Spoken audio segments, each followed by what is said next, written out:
Migfile ng Certificate of Candidacy o COC para pasibayong tagal alkalde ning siyudad San Fernando, Pampanga, i-incumbent Mayor Vilma Caluwag ngening Lunes, October 10. Pasado alas 12 nanding ugtuan niyang migfile yang COC Caluwag king Comelec City of San Fernando, kaya bela rin kayang pamilya at aliwang supporters.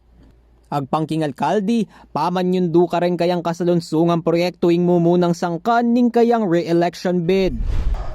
Tuloy-tuloy lang yung mga projects and programs natin. Siyempre, hindi naman pwedeng maantala yun, dire-diretso lang. Partikular ka rin susubong ng Caluwag ing mikaobra, ampong mika-access la naman king public healthcare deng Fernandino, kapamilatanan ning People's Hospital ay italakad king Civic Center compound king Barangay San Isidro.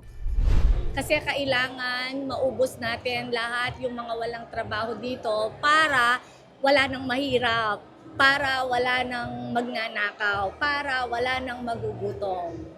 Kaya rin yung pamag-file COC, may mirmaya naman king Code of Conduct for 2025 elections tarpaulin ni Caluwag, antimong pamanaluki ka ring laws and regulations na ning Comelec. Antimo rin, nasa nakanu talaga ning alkalde ing maginyang malinis, ing pulayining daratang ahalalan.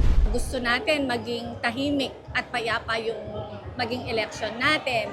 Kasi parang clean fight lang, sana ganyan. Magkampanya lang ng walang siraan, yung ganun. Tagalya antimong independent mayoral candidate ni Caluwag, king daratang nga election king addo sinaning Mayo 2025. Lizan Morten, CLTV 36 News.